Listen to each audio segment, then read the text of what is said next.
yang paling parah adalah kenapa buku ini saya dan Mas Gembong tulis ya, karena memang di Indonesia khususnya ya, membahas masalah keuangan itu bisa dikatakan lebih tabu daripada membahas seks. betul. Mohon maaf ya. Betul. Jadi begitu tabu, bahkan saking tabunya ya banyak orang tua kita zaman dulu jarang atau mungkin nggak pernah membicarakannya. Padahal ini adalah salah satu life skill ya yang sangat dibutuhkan untuk kita survive ya gitu. Aspek dasar dari sisi pendidikan finansial itu tidak diajarkan di sekolah. Ketika tidak diajarkan sekolah, nah justru yang terjadi saat ini. Ya, bahwa ya kemampuan finansial itu tidak di-sharekan dan akhirnya tidak diajarkan sehingga tidak menjadi sesuatu habit dan life skill. Yang saat ini terjadi di Indonesia.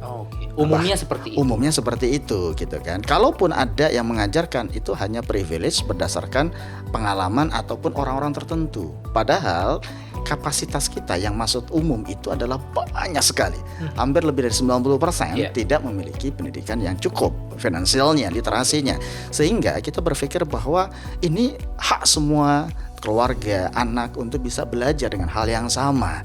Nah, ini yang kita coba tuangkan dalam bentuk buku untuk mendemokratisasi terkait dengan bahwa semua punya hak yang sama, bahwa belajar finansial itu tidak harus kaya, belajar finansial tidak harus dewasa, tetapi sudah mulai diterapin sejak dini.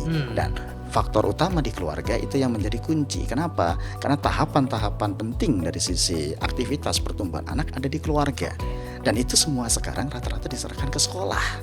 Tapi kan di sekolah belum tentu diajarkan. Yes, point.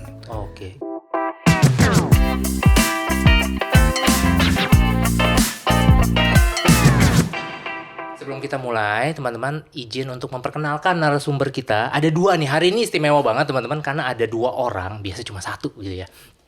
Narasumber pertama kita ada Mas Agung Setiowibowo. Beliau seorang konsultan, trainer, coach dengan pengalaman lebih dari 12 tahun, teman-teman, luar biasa di bidang komunikasi pemasaran, manajemen, pengembangan SDM. Jadi pokoknya oke banget gitu ya. Terus juga seorang storyteller. Nah, ini keren nih Mas ya. Seorang storyteller yang sudah menerbitkan lebih dari 50 judul buku dan sudah menulis lebih dari 1000 artikel, bener ya Mas Agung ya. Oke, di jurnal ilmiah, majalah, surat kabar, website, dan segala macam. Nanti silakan memperkenalkan diri lebih jauh setelah ini ya Mas ya. Saya mau memperkenalkan Mas Gembong dulu.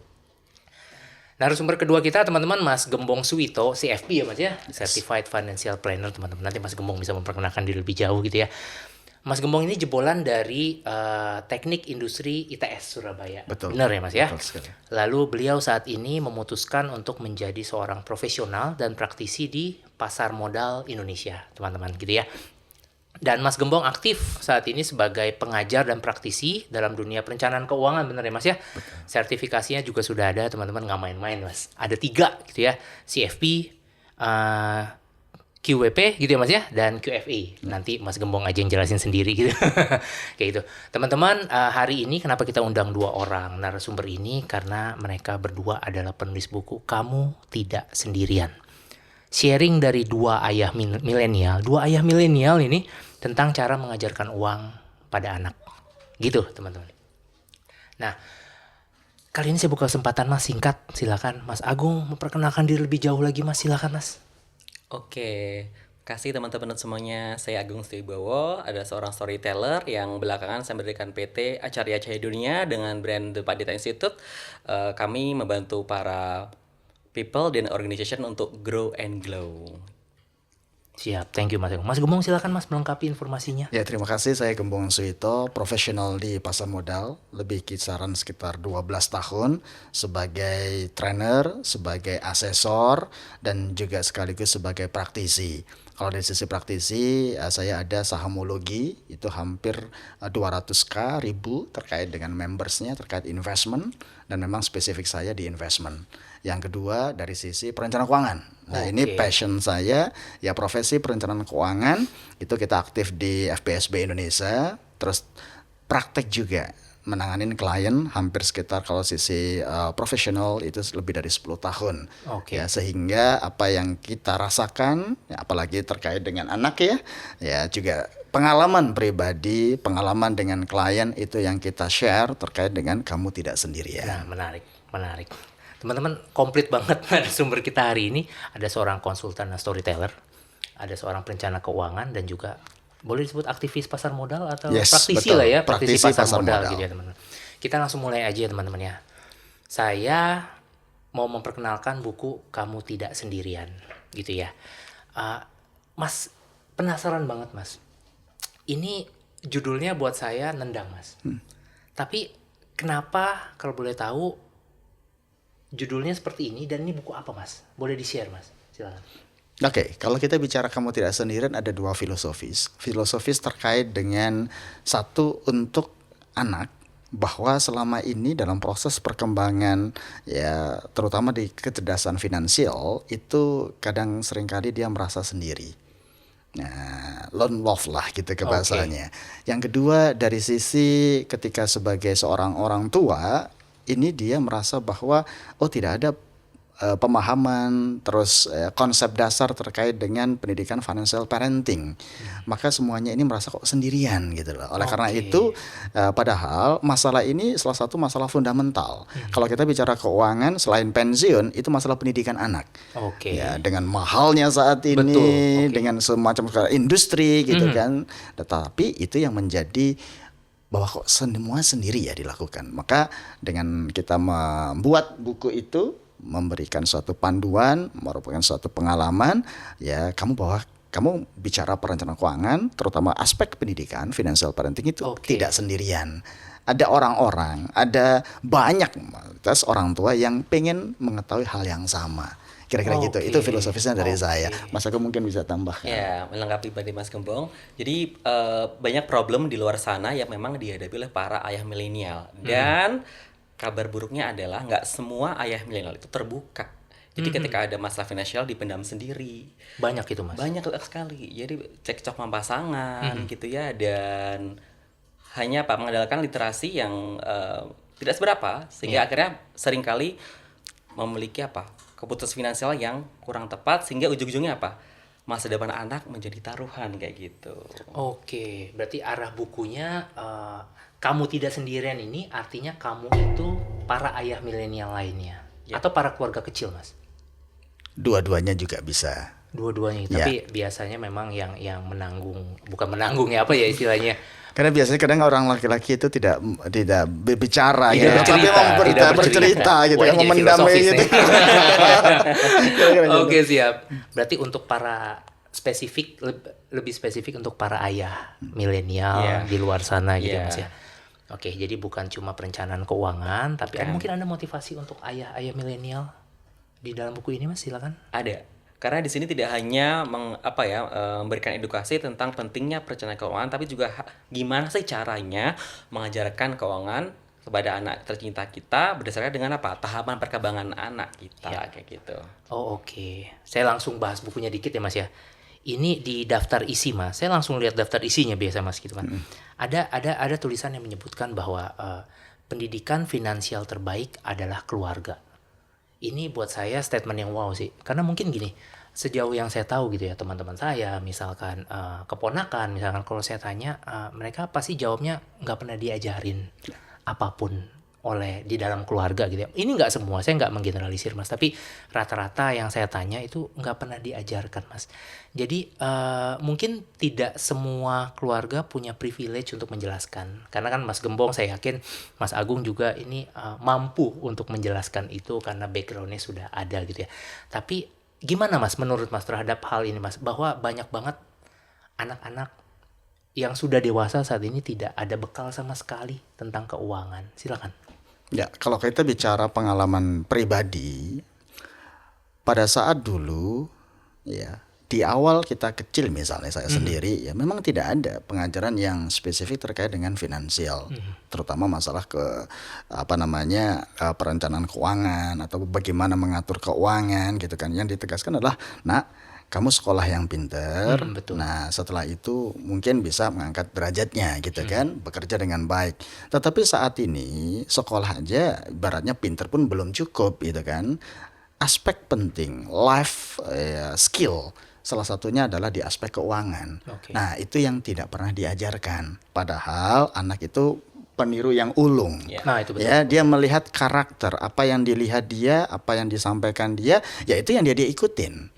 Nah, ketika bicara sekolah, memang saat ini sejauh ini posisi pendidikan finansial itu tidak masuk menjadi kurikulum yang wajib buat sekolah. Tambahan yang sekarang lebih sekarang mulai ada beberapa tambahan sekolah, tetapi itu privilege, terutama sekolah-sekolah yang bagus. Ya, padahal aspek dasar dari sisi pendidikan finansial itu tidak diajarkan di sekolah. Ketika tidak diajarkan sekolah, nah justru yang terjadi saat ini. Oke. Ya, bahwa ya kemampuan finansial itu tidak di-sharekan dan akhirnya tidak diajarkan sehingga tidak menjadi sesuatu habit dan life skill Oke. yang saat ini terjadi di Indonesia. Oke. Umumnya seperti itu. Umumnya seperti itu gitu kan. Kalaupun ada yang mengajarkan itu hanya privilege berdasarkan pengalaman ataupun orang-orang tertentu. Padahal kapasitas kita yang maksud umum itu adalah banyak sekali. Hampir lebih dari 90% Yeah. tidak memiliki pendidikan yang cukup, finansialnya, literasinya. Sehingga kita berpikir bahwa ini hak semua keluarga, anak untuk bisa belajar dengan hal yang sama. Nah, ini yang kita coba tuangkan dalam bentuk buku untuk mendemokratisasi terkait dengan bahwa semua punya hak yang sama. Bahwa belajar finansial itu tidak harus kaya. Belajar finansial tidak harus dewasa, tetapi sudah mulai diterapin sejak dini. Dan faktor utama di keluarga itu yang menjadi kunci. Kenapa? Karena tahapan-tahapan penting dari sisi aktivitas pertumbuhan anak ada di keluarga. Dan itu semua sekarang rata-rata diserahkan ke sekolah. Tapi kan di sekolah belum tentu diajarkan ya, Yes, Mas ya? point. Oke. Gimana, Mas? Ada komentar, Mas? Terkait sekolah atau apapun itu? Kalau sekolah memang belum diajarkan. Dan yang paling parah adalah kenapa buku ini saya dan Mas Kemboang tulis ya, karena memang di Indonesia khususnya ya, membahas masalah keuangan itu bisa dikatakan lebih tabu daripada membahas seks. Mohon maaf ya. Betul. Jadi begitu tabu, bahkan saking tabunya ya banyak orang tua kita zaman dulu jarang atau mungkin nggak pernah membicarakannya. Padahal ini adalah salah satu life skill ya yang sangat dibutuhkan untuk kita survive kayak gitu. Dan kalau kita ngomongin dunia pengembangan diri itu kan ada nature sama nurture gitu ya. Nature itu bawaan gitu ya. Nurture itu bisa ditempa melalui pendidikan, pelatihan dan seterusnya gitu ya. Oh. Dan pendidikan yang paling mendasar adalah keluarga. Memang kita bisa ikut kursus, dengerin podcast, baca buku, ikut seminar. Namun kebanyakan manusia ya itu yang paling membekas adalah pendidikan dari keluarga yang secara nggak di bawah alam sadarnya itu seperti itu. Jadi ya untuk mengubah mindset kita, belief kita terhadap keuangan ya kita harus melihat kembali nih bagaimana orang tua kita dulu ya. Kalau mungkin tidak mengajarkan, paling tidak memperlihatkan seperti apa sih sikapnya terhadap uang kayak gitu. Menarik, Mas. Karena saya pribadi ya, Mas ya. Saya pribadi ini dari kecil tidak pernah diajarkan, Mas, soal uang. Tapi mungkin saya punya privilege bekerja di tempat lokasi kerja yang di mana saya bisa belajar sendiri gitu ya. Jadi kalau saya kan coba-coba, Mas, sistemnya gitu ya. Investasi apa saya coba bla bla bla gitu ya. Jadi saya paham kurang lebih perencanaannya seperti apa. Karena mungkin belajar mandiri. Cuma kan banyak banget orang yang tidak seberuntung saya. Tidak punya privilege seperti itu. Tapi boleh nggak, Mas? Karena statement dari Mas Agung menarik gini. Kan semua mulai dari keluarga intinya gitu ya. Mas punya nggak, Mas? Boleh nggak di-share ke kita contoh, Mas? Contoh pengalaman finansial yang diajarkan di keluarga Mas Agung gitu ya. Nanti izin juga di keluarga Mas Gembong yang masih teringat, Mas, sampai saat ini. Oke, salah satu hal yang diajarkan oleh orang tua saya adalah untuk menabung. Kenapa menabung? Karena dulu memang background orang tua saya memang pendidikannya ya sedikit rendah gitu ya, dan belum mulai investasi. Makanya ketika menabung ya dulu ketika saya diberikan uang saku di sekolah, itu saya simpen nih di celengan tuh, waktu itu saya ingat banget di celengan yang terbuat dari tanah nih gitu ya. Jadi ketika ada 500 perak, 1000 perak, silakan ayam benar, saya taruh di situ. Dan ya karena saya dari rural area, dari kampung ya, ketika saya dapat uang saku nih misalkan ada angpau lebaran gitu ya. Ya udah saya kumpulkan, saya waktu itu saya ternakkan kambing gitu, Mas. Ternak kambing. Beli kambing gitu loh. Jadi saya usia berapa itu, Mas? Keren banget. Jadi saya tuh jadi mengembala kambing dari usia 7 sampai 12 tahun.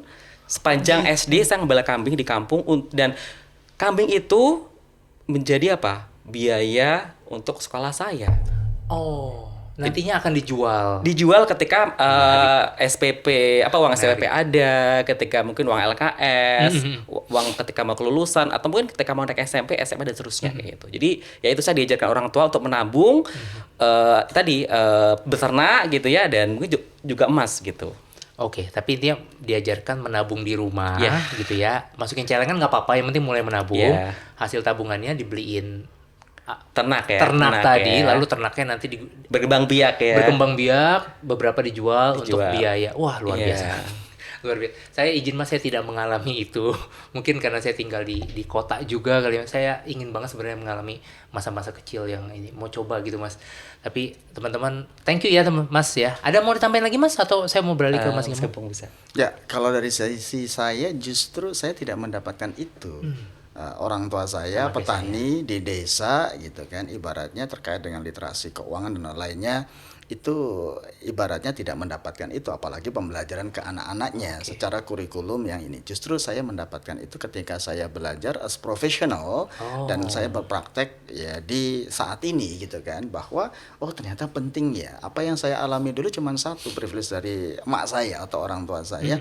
Nah, kalau kamu punya uang jangan dihabiskan semua hari ini untuk Kata hari kuncinya ini. Kata kuncinya itu yang saya ingat. Oke. Ya, tetapi kalau di sisi pembelajaran di teknisnya seperti apa nggak pernah diajarin. Oke. Justru itulah yang mendorong saya minimum. Sekarang kan saya switch menjadi orang tua.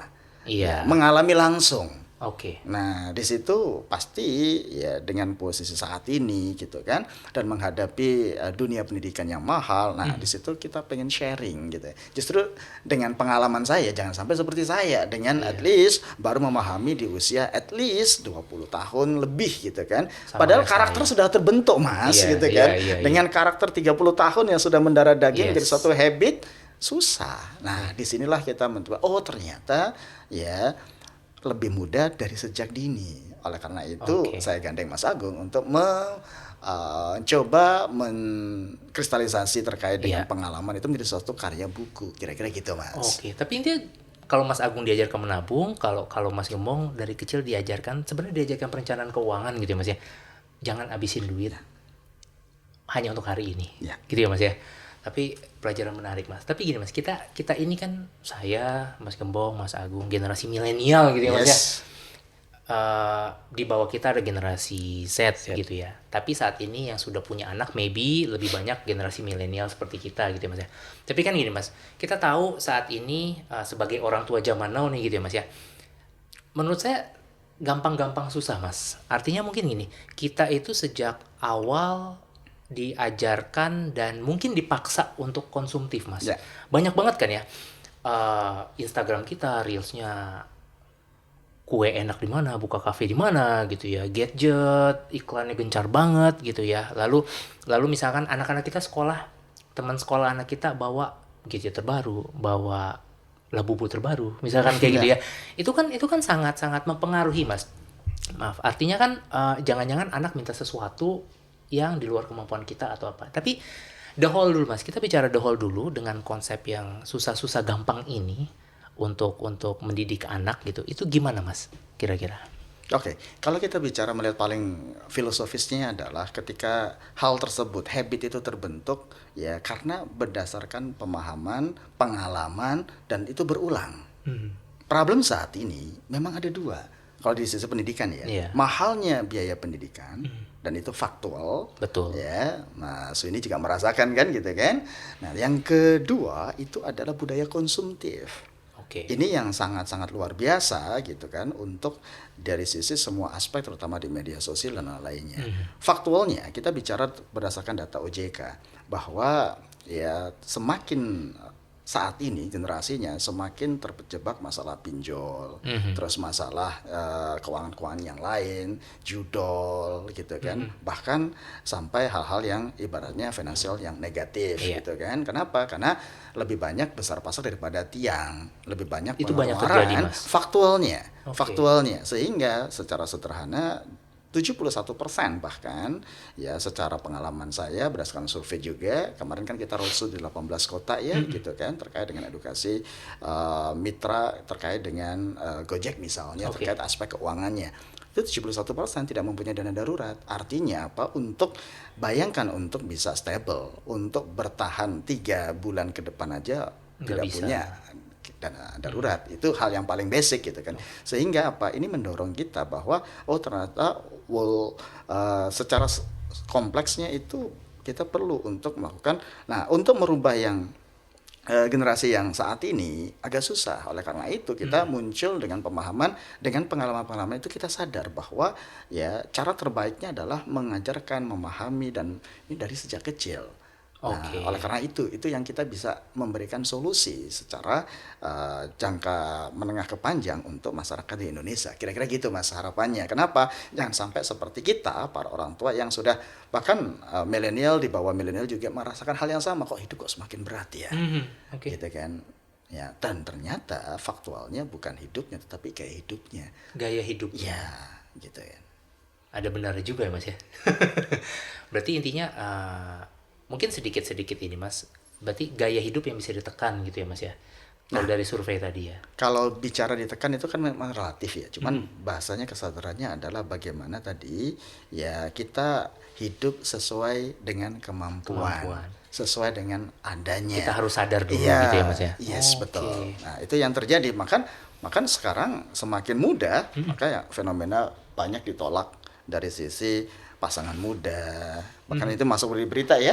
Ya BI checkingnya bermasalah kalau yang sekarang gitu kan. Semakin muda pinjol, judol kenanya semakin muda. Bahkan yang paling dasar data kemarin dari sisi OJK sampaikan bahwa rata-rata yang terjebak pinjaman online itu adalah ibu rumah tangga. Ibu rumah tangga yang mungkin guru-guru gitu kan. Yang mungkin gaji suaminya kurang mungkin atau. Nah, itu relatif semua. Karena bicara ya kalau kurang dan cukup relatif Mas, tapi budaya konsumtif yang menyebabkan biaya hidup mahal sehingga ya kemampuannya tidak bisa mengcover itu sehingga solusinya kadang hutang dan lainnya. Jadi itu grand design utama yang menjadi kita alami selama 10 tahun terakhir ini Mas. Siap. Kalau versinya Mas Agung gimana Mas?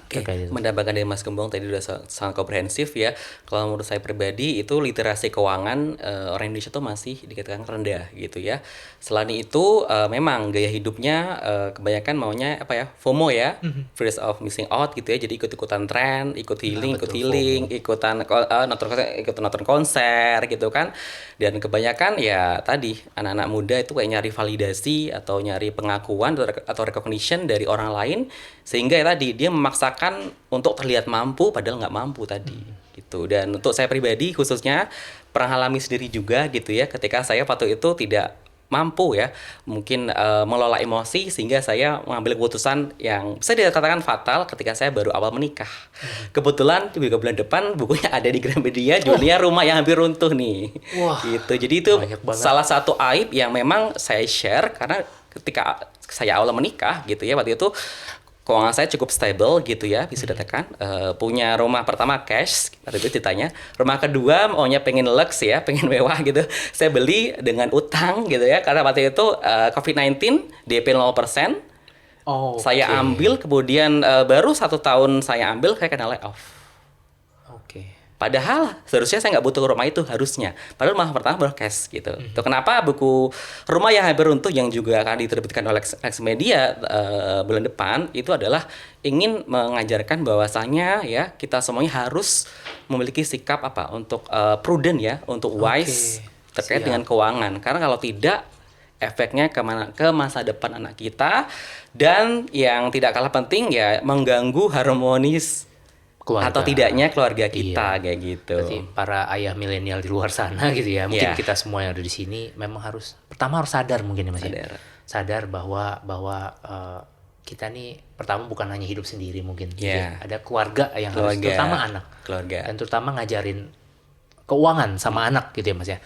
Mas, lanjut ingin ke pertanyaan berikutnya. Kita kan sepakat Mas bahwa anak itu harus diajarkan keuangan sejak dini. Gitu ya. Dan ini penting gitu ya. Tapi kayak yang saya tadi singgung sedikit Mas, bahwa faktor dari luar Mas. Faktor dari luar. Jadi kalau di keluarga kan misalkan Mas Agung, Mas Gembong gitu ya, sudah mengajarkan, oh nanti karena punya ilmunya dan lain, oh keuangan tuh gini gini gini nih, kamu jajan sisihkan bla bla bla gitu ya, tabung di mana bla bla bla misalkan kayak gitu. Tapi pengaruh dari luar Mas gitu ya, teman-temannya kayak tadi ya, teman-temannya kalau makan makanan enak mulu misalkan, tapi saya kok makannya bekal dari rumah misalkan, karena sudah diajarkan perencanaan keuangan tadi. Lalu teman-temannya beli apa yang mahal, lalu kok saya juga enggak. Ini kan anak-anak, berarti kalau anak-anak sekarang generasi alfa ya, benar ya, Alpha, generasi benar. alfa ya, Alpha. anak-anak kita gitu ya. Nah, mereka kan hidup dari online Mas, hidup dari online, hidup dari Instagram, TikTok dan lain-lain, dimana pengaruh, saya sebut itu pengaruh dari luar Mas. Itu gimana Mas kita mengedukasi mereka supaya tetap ngikut dalam tanda petik gitu ya, tetap ngikut anjuran dari kita, perencanaan keuangan, tetap bisa menahan diri. Itu gimana cara kita membentengi mereka dari pengaruh luar, gimana enaknya?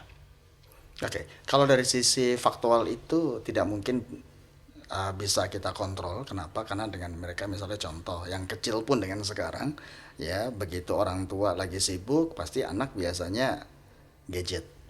Oke. Ya, itu faktualnya biasanya seperti itu.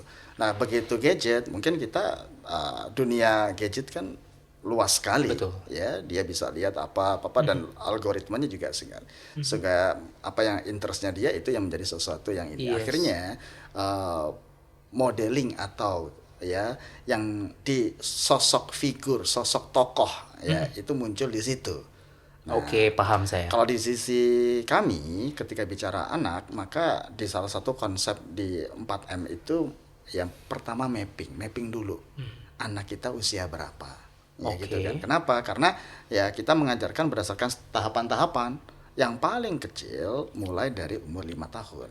Nah, sejak umur 5 tahun. Kenapa umur 5 tahun? Karena secara aspek biologisnya, ya fungsi otak dan lain-lainnya itu tersempurna di usia 5 tahun. Makanya ada golden age. Oke. Ya, di golden age-nya itu. Nah, ketika kita sudah tahu frame-nya, anggaplah ya, itu terkait dengan tahapan anak pertama dari sisi usia dini 5 tahun. Nah, diajarkan hal-hal yang paling basic terkait dengan numerik, bilangan angka, fungsi uang, dan lain-lainnya. Oke. Kalau itu bertahap bisa dilakukan, maka ya orang pada akhirnya anak itu akan terbentuk. Oke. Nah, sekarang Oke. karena pembelajarannya berbeda umur 5 tahun dengan umur 15 tahun. Oke. Nah, karena kalau tidak dibiasakan itu maka kita ini akan susah untuk merubah ya habitnya. Kenapa? Karena kalau kita bicara merubah habit, maka ada 3 aspek. Tahu dulu ya atas ilmunya, Oke. atas pemahamannya. Iya. Setelah tahu, apakah ada action plan? Apakah ada tindakan? Action plan yang Yang dibikin misalnya oleh dibikin ya kita buat ini kurikulumnya, ibaratnya kita buat pembelajarannya. Kenapa? Karena kita yang mendesain ibaratnya kurikulum pembelajaran di keluarga. Oke. Nah, dengan melakukan contoh-contoh langsung dan modeling yang langsung. Oke, Nah, ngerti. setelah itu ketika dia sudah action, apakah itu menjadi sesuatu yang habit positif sehingga kalau jadi sesuatu habit positif itu udah menjadi benteng alamiah. Contoh misalnya, Oke. contoh sekarang anak saya usianya yang paling besar itu adalah 12 tahun. Sejak umur 6 tahun kita sudah lakukan itu. Sehingga ya saat ini dia sudah bisa melakukan ya pilihan-pilihan yang berdasarkan logis dan kritis. Nah, ini menarik nih. Nanti saya izin bertanya, Mas ngajarinnya seperti apa gitu ya. Tapi ada yang mau ditambahkan lagi Mas, sorry Mas. Kira-kira seperti itu. Karena dan bagaimana masuknya harus masuk dengan dunia gamifikasi. Oke. Karena kita nggak bisa, nah kamu ini nggak bisa. Tetapi ya langsung dengan praktek, dengan games. Ya. Kebetulan kan kita di buku kita ada game boardnya ya, gitu kan. Dan itu langsung spesifik kayak monopoli gitu kan. Ya. Di situ peran aktifnya dari dunia Oke. knowledge-nya, gamifikasi, terus action plan. Misalnya contoh hal yang kecil. Oke, dengan 100.000 mau ngapain? Oke, menarik. Saya izin lanjut tanya Mas ya. Karena gini, berarti setiap range usia anak itu tingkat pengajarannya pasti berbeda gitu Mas. Boleh nggak kita bagi contoh Mas? Maksudnya tadi kan Mas menyebut usia 5 tahun nih. Tadi Mas sudah sebut beberapa, tapi boleh Mas dikasih realnya seperti apa Mas? 5 tahun ini apa yang harus lebih baik kita ajarkan ke mereka seperti apa realnya, Mas? Oke. Di usia 5 tahun. Di usia 5 tahun atau usia yang golden age ini, maka anak itu sudah mulai bisa mengkomunikasi. Dia sudah mulai bisa, misalnya contoh, mewarnai gitu kan. Nah, kita bisa buat, gamifikasi adalah mewarnai uang. Ada uang koin, ya, warna-warna yang berbeda. Terus dari sisi misalnya uang ada 1.000-an, 5.000 atau bahkan 10.000 ada. Itu mewarnainya di mana, maaf Mas? Nah, di Buku ada gambar biasa. buku gambar biasa. Oh, ada gambar Nah, uangnya gambar lalu uangnya. diwarnai. Yes. Itu salah satu cara memperkenalkan uang berarti Betul. ke anak. Oh. Karena dia harus tahu dulu. Dengan cara yang fun ya tadi ya. Yes. Karena bahasanya bahasa anak. Oke. Oleh karena itu, ya support kita berupa ada tools atau ada action yang dimana dia dengan gamifikasi dia tahu. Setelah dia tahu warnain sudah tahu, terus kita coba latih hitung. menarik. Karena faktor dasarnya kan dia bisa menghitung. Oke. Nah, dengan bisa Gimana? menghitung gitu kan, dia tambah-tambahan misalnya 1.000 tambah 2.000 berapa gitu Menghitung kan. soal uang juga. Yes, menghitung soal uang. Oke. Nah, setelah itu kalau dia sudah tahu, dunia realnya seperti apa. Nah, misalnya contoh uang 10.000, ayo kita ke Alfamart, Indomaret, Masih usia 5 tahun nih, misalnya masih 5 usia 5 tahun tahun, gitu oke. kan, dengan jajan, dengan apa. Dari situ dia bisa tahu pemahamannya gitu kan. Jadi bukan aspek teoritisnya, Oke, tetapi ngerti. pengalaman realnya. Karena pengalaman itu yang membekas Oke. ke anak gitu kan. Berarti simpelnya dikasih uang belanja 10.000 misalkan. Sorry, anggap saja anaknya sudah bisa berhitung ya, Mas, ya. Yes. Dikasih uang belanja 10.000, disuruh pergi ke Ditemenin. ditemenin Yes, ya, harus sorry, ada maaf. proses penemenan Ya, gitu kan. ke Indomaret, ke Alfa, bla Ke bla bla gitu ya pasar, Mas ya, ke lainnya. pasar. Lalu dia diminta belanja sendiri yang ada tag harganya. Betul. Gitu ya Mas ya. Ya. Jadi dia bisa berhitung dengan uang 10.000 bisa dapat apa aja. Seperti itu ya Mas ya. Ya. Oh, menarik ini. Ini 5 tahun ya. Kalau usia lebih tinggi lagi di usia berapa Mas? Kalau sudah misalnya SD gitu ya. Ini pengalaman apa yang saya alamin gitu kan. SD kelas 1, kelas 2 saya bawa ke tabungan. Nah, kan awalnya celengan tuh. Setiap saya misalnya contoh habis ngajar, habis training gitu kan, ada pendapatan dari situ saya kasih, nah ini ada rezeki tabung. Oh, ini uang buat Nah, kamu. uang buat Ini kamu. anggap usia 8 tahun ya Mas ya. Yes, gitu kan. Ini Ditabung, uang buat kamu. gitu kan. Akhirnya ditabung secara harian kan bisa iniin. Lah pas saat momen tertentu, momen spesial dia contoh ulang tahun. Ulang tahun dipecahin. Oke, pecahin, dihitung bareng-bareng. Nah, dihitung bareng-bareng itu di situ kan lihat, tabungan ini ya. Nah, terus setelah itu kita bawa ayo ke bank gitu kan. Nah, di bank proses untuk pendaftaran. Nah, kan bisa rekening sekarang rekening QQ misalnya contoh gembong or anak misalnya. Bisa. Kita buatin dua nama bisa. Betul. Oke. Nah, dari situ kita tahu sekian, bertumbuhnya sekian gitu Saya kan. paham. Itu juga mengajarkan bagaimana kita menunda kesenangan gitu ya Mas ya. Karena kan harus ditabung dulu nih, nggak boleh dibuka sebelum waktu tertentu, benar ya. Betul. Oke. Nah, setelah itu misalnya udah terkumpul, misalnya contoh 3 juta atau 4 juta gitu kan. Nah, dari situ bisa kita ajarkan untuk misalnya korban gitu kan. Ataupun bisa, nah kamu pengen apa? Oh, saya pengen kamera ya, diberikan kamera, nanti ditambahin Hasil tabungannya. hasilnya. Nah, sampai usia 6 tahun sekarang sudah saya masukin di saham, di reksadana, di apa, secara berjenjang gitu ya. Oke. Nah, Oke, kira-kira 8 gitu, tahun ya, gitu 8 kan. tahun ya. Ya, Oke. gitu kan. Dan sekarang yang 11 tahun dia udah punya rekening saham, rekening reksadana. Bisa itu, Mas? Bisa, karena kan rekening QQ Oh, rekening gitu double kan. tadi Iya. ya, maaf teman-teman. Gitu Enggak, kan. saya bingung kan belum punya KTP gitu ya. Ya. Oke, Nah, oke. dari situ kan kita bisa tematiknya. Contoh sekarang kalau kita ngomong investment kan langsung Gen Z, Alpha sekarang udah gimana cara cepat kaya, instan ribuan persen dan lainnya dengan semua instrumen. Oke. Hal yang wajar karena tokoh yang dilihat, tokoh yang diidolakan ada. Tapi nggak semua orang masuk ke situ. Betul. Berarti langsung Oke. lompat fondasinya. Kalau sekarang udah mulai tabungan ada, setelah itu deposito ada, pasar uang ada. Nah, Oke. itu cara saya untuk apa yang Oke. saya experience ke Baik. anak gitu kan. Nah, sehingga ternyata nggak ibaratnya nggak harus butuh modal besar, tetapi ada faktor Oke, paham. untuk memulai. Reksadana mulai dengan 10.000. Yes. Emas sudah mulai. Jadi Iya. dengan adanya pertambahan usia dan pengalaman, terutama pengalaman, akhirnya anak kita akan merasakan, oh iya. Berarti sorry Mas, saat umur 12 tahun itu anak diberikan keleluasaan, apa ya bahasanya? Mungkin keleluasaan untuk menentukan pilihan investasi dia. Karena kan uangnya anggap saya ditaruh di RDN gitu ya Mas ya, anggap saja seperti itu.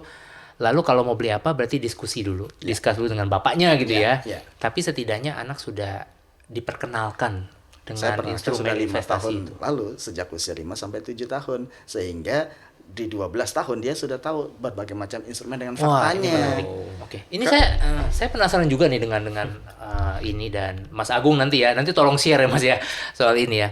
Tapi berarti intinya kalau dari versi Mas Gembong itu di usia 5 tahun kita memperkenalkan hitungan dan uang Ya. dengan cara gamifikasi. Ya. Gitu ya. Itu paling penting karena mereka baru usia 5 tahun, mereka belum paham instrumen keuangan dan lain-lain. Lalu di usia 8 tahun kita mulai beranjak Ya, apa Mas tadi Mas, maaf? tabungan. Oke. Yang konservatif dulu. Konservatif, tabungan menunda kesenangan tadi, teman-teman gitu ya. Lalu celengan dibuka di setahun ke depan, misalkan kayak gitu. Di usia 12 udah dibuka ini teman-teman, rekening reksadana, rekening sahamnya, RDN ya kita sebutnya, rekening dana nasabah gitu ya. Dan itu anaknya kalau mau beli itu discuss dulu dengan bapaknya gitu. Menarik Mas, thank you ya. Semoga ini bisa jadi pembelajaran. Saya penasaran dengan kalau kasusnya dari Mas Agung misalkan, how to mendidik dalam tanda petik anaknya dalam hal itu Mas. Kebetulan anak saya masih kecil gitu ya, belum sekolah. Jadi yang saya terapkan selama ini ya, ketika anak saya baru 0 tahun ya, baru beberapa bulan langsung saya buatkan rekening gitu ya, langsung saya Rekening apa Mas? Maaf. Rekening deposito. bank. Oh, rekening Iya, deposito. deposito untuk pendidikan dia. Jadi paling enggak sekarang usianya baru 6 tahun ya, dan kebetulan special need child gitu kan, untuk ke depan ketika sekolah sudah ada dananya gitu. Selain itu juga saya pribadi sama istri juga instrumennya lewat beberapa hal ya gitu, kayak emas gitu kan, tanah gitu Iya. kan, deposito, reksadana, dan sedikit saham gitu. Tuh, jadi kalau anaknya kebetulan karena masih kecil saya belum langsung Paham, praktek Mas. kayak gitu. Tapi paling tidak kami sebagai orang tua menyiapkan dana pendidikan terbaik untuk anak saya nanti gitu. Oh, itu keren ya Mas ya. Maksud saya, memang masing-masing mungkin gini, kita nggak bisa menyamaratakan ya Mas ya. Iya. Karena background kita berbeda. Background ayah milenial ini sangat berbeda dengan audiens juga gitu ya. Tingkat penghasilan kita berbeda, sehingga mungkin apa yang kita ajarkan mungkin agak berbeda. Tapi pada prinsipnya hal positif ini ya Mas ya yang harus kita ajarkan ke anak kita gitu ya Mas ya. Oke Mas, ini menarik. Saya dari tadi berpikir gini Mas, Mas Agung, Mas Gembong itu kan bukan bisa dianggap ya memang sebagai konsultan.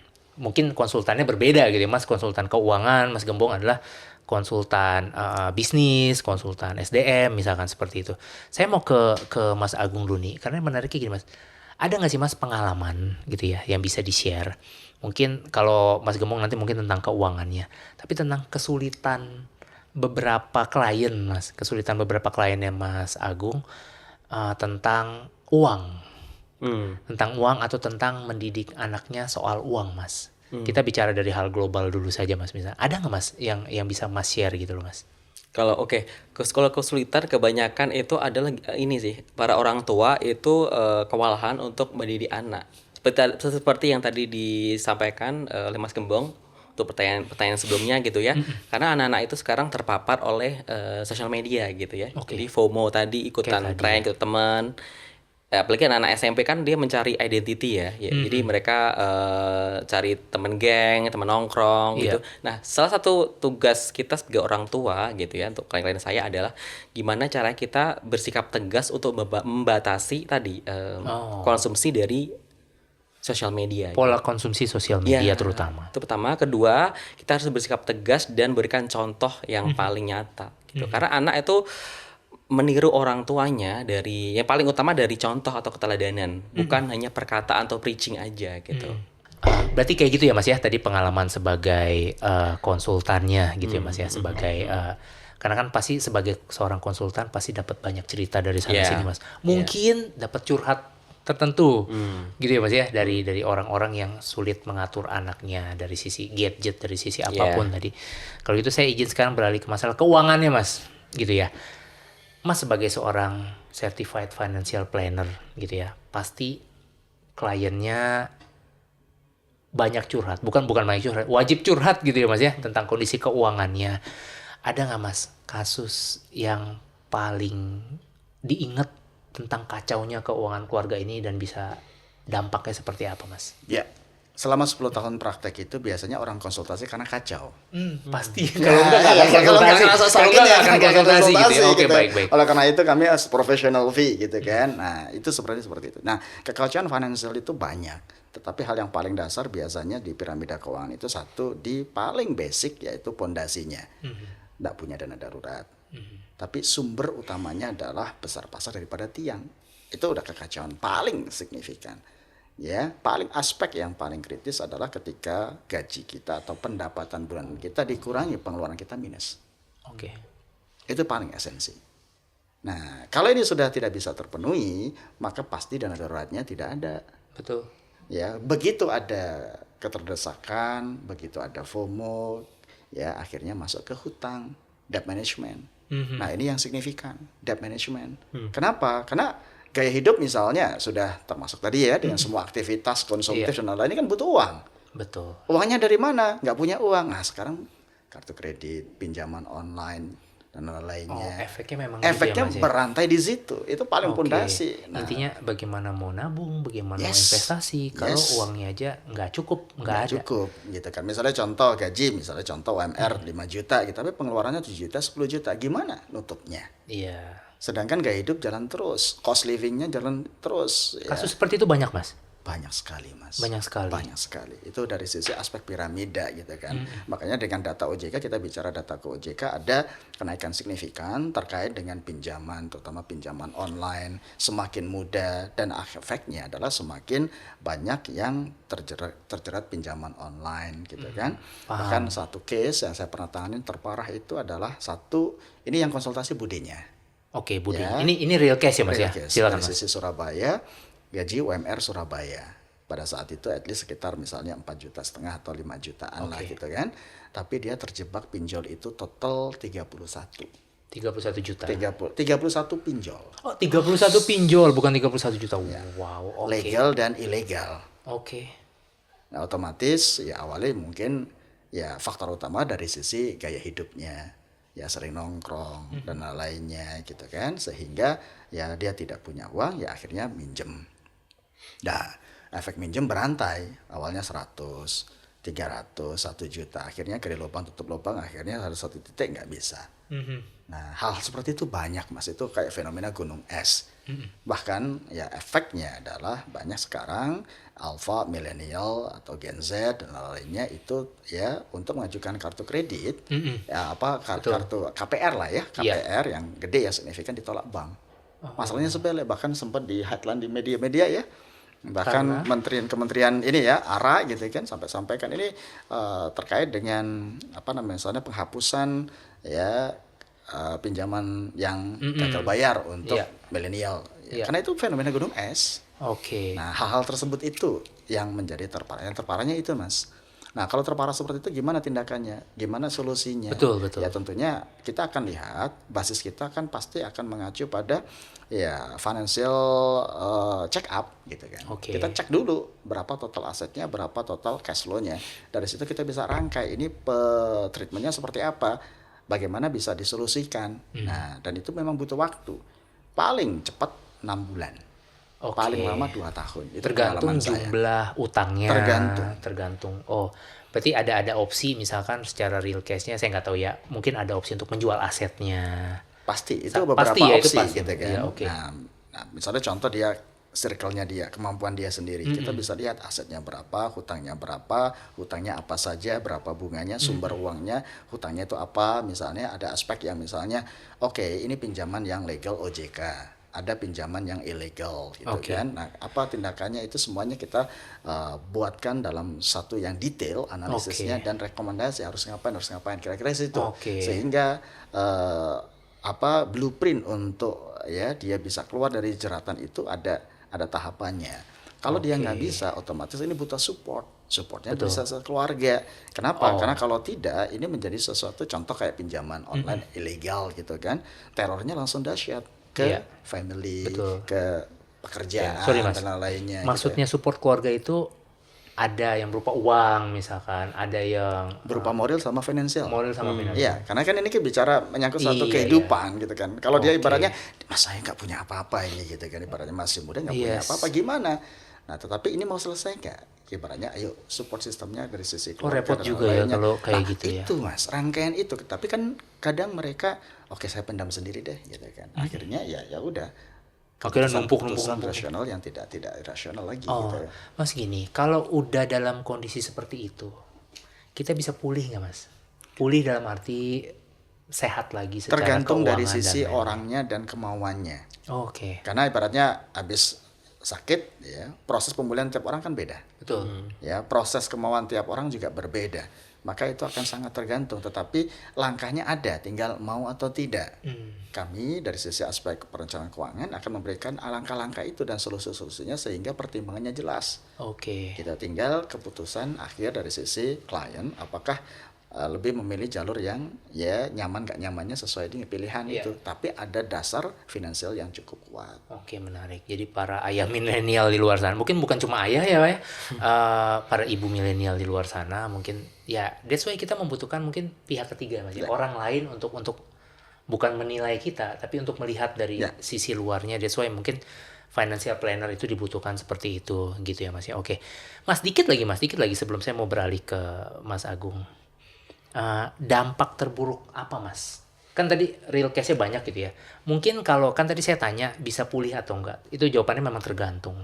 Tapi misalkan tidak bisa pulih, artinya kan ini adalah sama dengan dampak terburuk gitu ya, Mas. Apa, Mas, yang terjadi? Ada nggak, Mas, real case dampak terburuknya? Oke. Satu, traumatik finansial dan emosional. Itu udah pasti.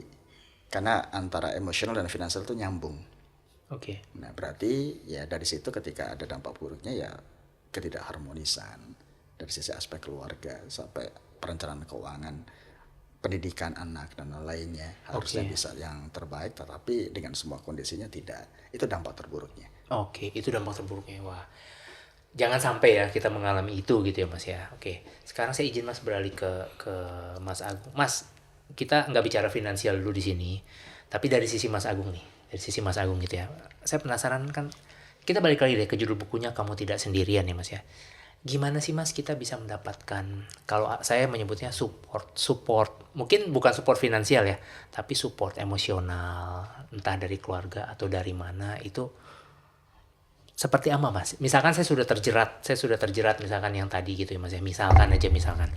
Nah, gimana saya bisa, mungkin nggak saya mendapatkan support dari keluarga misalkan atau dari teman baik saya, dan supportnya lebih baik dalam bentuk apa gitu ya, misalkan tidak bisa dalam bentuk finansial, kira-kira gimana, Mas? Oke, tentunya kalau kita sudah dalam kondisi seperti itu, support system adalah hal yang wajib ya. Pertama tentunya adalah circle pertama kita itu keluarga ya, pasangan gitu ya, keluarga besar gitu ya. Itu kita bisa dapatkan support financially maupun secara mental gitu atau psikologis gitu. Kedua, kalau kita dari situ kita merasa tidak mampu, kita bisa datang ke perencanaan keuangan ya. Karena ya orang-orang seperti Mas Gembong inilah orang-orang yang membantu agar kita bisa membuat keputusan secara prudent, secara wise gitu ya. Berikutnya kita juga bisa ke psikolog ya. Psikolog dan juga bahkan ke money coach. Karena saya dulu juga pernah nulis buku ya dengan rekan ya tentang money mindset ya. Karena seringkali ya teman-teman semuanya mindset keuangan itu tadi diwariskan oleh orang tua kita gitu. Dan itu seperti ibaratnya gunung es ya, itu yang terlihat itu hanyalah permukaan. Yang paling mendasari itu kan yang tentang belief tadi ya. Betul. Yang itu nggak mudah diubah karena belief itu berkaitan dengan apa? Dengan value, masa lalu kita, trauma kita ya, inner child kita gitu ya. Saya pribadi pernah gitu ya memakai jasa seorang money coach gitu ya. Akhirnya apa? Saya diterapi nih Mas Windy, saya flashback ke belakang dari saya kecil sampai saya menjelang dewasa sebelum merit ya. Apa saja sih value-values yang ditanamkan oleh ayah dan ibu saya yang membentuk saya gitu kan. Semuanya itu berpengaruh gitu. Oke, kita sebagai orang yang berpendidikan nih, kita sekolah, kita kuliah, kita dengerin podcast, baca buku. Oke, itu fine gitu. Tapi itu semuanya seringkali tidak akan berarti atau nggak signifikan kalau belief system kita nggak akan diubah gitu. Karena kan kalau kita ngomong di dunia pengembangan diri ya Mas Windy, itu apa? Kita inside out. Jadi yang terlihat di luar itu adalah pantulan atau cerminan dari dalam diri gitu. Oke. Dan yang tidak terlihat itu yang paling sulit untuk diubah. Saya pribadi dulu ketika masa-masa quarter life crisis gitu ya, saya pergi ke life coach, ke psychologist, ke konselor, ke hipnoterapis gitu ya, ke teman-teman saya gitu. Jadi semua support system tadi membantu saya untuk pulih, untuk recovery gitu. Oke, berarti jadi kita juga reborn gitu. Kita juga misalkan kita punya masalah gitu ya, masalah keuangan atau apa, kita harus open juga kali ya Mas ya. Ya. Keterbukaan itu penting ya Mas ya. Maksudnya mengakui bahwa kita memang ada masalah sehingga bisa ada jalan yang lebih baik. Mungkin kayak gitu ya Mas ya. Iya. Oke, menarik. Mas, kita sudah di ujung acara kita nih hari ini. Saya mau nanya pesan-pesan terakhir Mas untuk para peserta kita yang simpelnya bahwa kamu tuh nggak sendirian gitu ya, sesuai dengan judul bukunya, kamu tuh tidak sendirian. Apa yang mau kita pesan ke audiens kita? Izin Mas ke Mas Gembong dulu. Silakan Mas pesan-pesannya. Ya, terima kasih atas kesempatannya. Jadi ketika bicara anak dan pembelajarannya itu kayak pembelajaran yang tidak ada habisnya. Karena itu life ya, experience. Nah, tinggal kita sebagai orang tua, yuk ya dengan kesadaran pengalaman kita gitu kan. Dan tentunya sudah banyak ya case-case yang kita sudah alamin, tetapi kita pengen bahwa kita yang terbaik buat anak. Baik dari sisi masa depan dan tentunya dari sisi aspek pendidikan. Tapi yang paling penting adalah life skill finansial ke anaknya. Ya, kita support semuanya anak-anak kita, tetapi yang mendesain kemampuan finansial itu ada di kita, ada di rumah, dan itu dekat sekali dengan kita.